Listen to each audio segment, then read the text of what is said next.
மாண்புமிகு பேரவைத் தலைவர் அவர்களே, காவிரி விவகாரத்தில் எதிர்கட்சி சில விவரங்களை கேட்டிருக்கிறாங்க. காவிரி நமக்கு உயிர் ஆதாரம், நம்மளோட உணர்வு ரீதியான ஒன்று. அதனால் அதை வச்சு அரசியல் பண்ணுற எண்ணம் துளி கூட நம்ம அரசுக்கு இல்லை.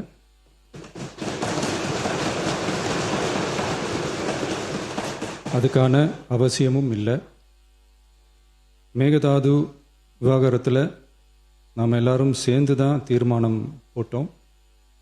அதை நேர்முக கடிதமாக மாண்புமிகு பிரதமர் அவர்களுக்கும் அனுப்பி வச்சிருக்கிறோம். அதோடு நாம் அப்படியே இருந்துடல.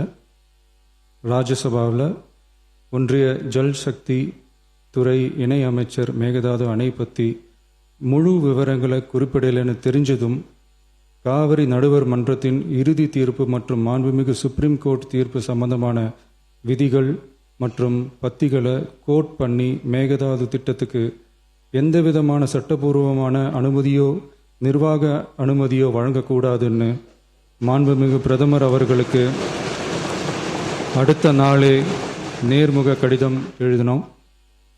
காவிரி நதிநீர் பங்கீட்லேயும் சரி, மேகதாது அணை கட்டுற முயற்சிகளை தடுக்கிறதுலையும் சரி, தமிழ்நாட்டோட உரிமையை நம்ம அரசு கொஞ்சம் கூட விட்டு தரவே தராது. அதுதான் நம்மளோட நிலைப்பாடும். அதே நேரத்தில் கர்நாடகாவில் சில அணைகள் கட்ட ஆரம்பித்ததை பற்றியும் இதே அவையில் 1969 ஒரு விவாதம் நடந்திருக்கு. அப்போது நீர்வளத்துறை அமைச்சராக இருந்தது யார்? அப்போ அணை கட்ட விட்டது ஏன்னு கேட்டு அந்த மாதிரி சீப் பாலிட்டிக்ஸ்லாம் நான் பண்ண விரும்பலை.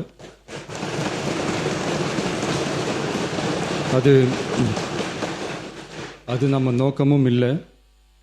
ஏன்னா காவிரி விவகாரத்தை ரொம்ப கவனமாக கையாளணும். எந்த கட்சி ஆளுகிறது, எந்த கட்சிக்கு பெருமை, யாருக்கு பெருமைன்னெலாம் பார்க்கக்கூடாது. இது தமிழக மக்களுடைய பிரச்சனை அப்படின்னு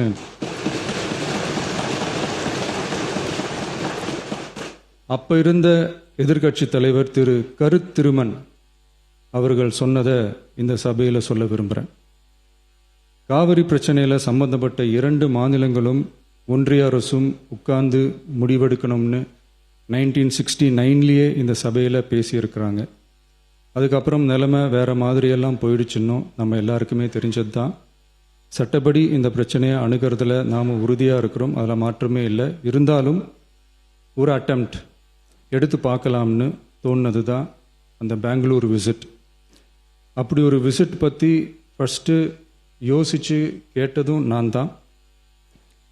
நாம் பெங்களூர் போக நினச்சதை பற்றி பல ஒப்பீனியன்ஸ் வந்துச்சு.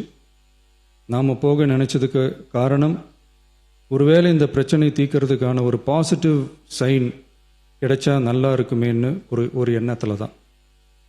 இன்றைய காலத்தில் பகை நாடுகளை பேசி தீர்க்க பார்க்குறாங்க. பக்கத்து மாநிலத்தோட பேசி பார்த்தா என்னன்னு நினச்சேன்.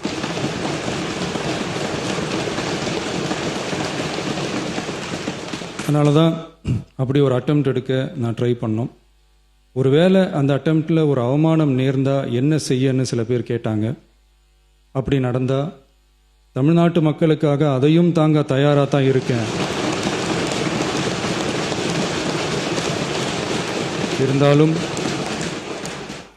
இருந்தாலும் நம்ம மேலே அன்பு காட்டின அத்தனை பேருக்கும் என்னோட நன்றிகள். இந்த காவிரி விவகாரம் பற்றி மாண்புமிகு நீர்வளத்துறை அமைச்சர் அவர்கள் உரிய விளக்கம் அளிப்பார். அதே மாதிரி காவிரி பிரச்சனையால் பாதிக்கப்பட்ட விவசாயிகளுக்கான அந்த இன்சூரன்ஸ் பிரீமியம் அரசே கட்டுறதை பற்றி கேட்டிருந்தாங்க. அதுக்கான விரிவான பதிலை மாண்புமிகு விவசாய அமைச்சர் அவர்கள் தருவார். அப்புறம் இந்த குறுவை சாகுபடிக்கு அந்த நிவாரண தொகுப்பு பற்றி எதிர்கட்சியிலேருந்து கேட்டிருந்தாங்க. அந்த குறுவை சாகுபடிக்கு அந்த நிவாரணம் ஏற்கனவே கொடுத்தாச்சு, வழங்கியாச்சு. இது அரசியலே நாங்கள் தான் அப்படின்னு சொல்லிக்கிறவங்களுக்கு இது எப்படி தெரியாமல் போச்சுன்னு எனக்கு தெரியல.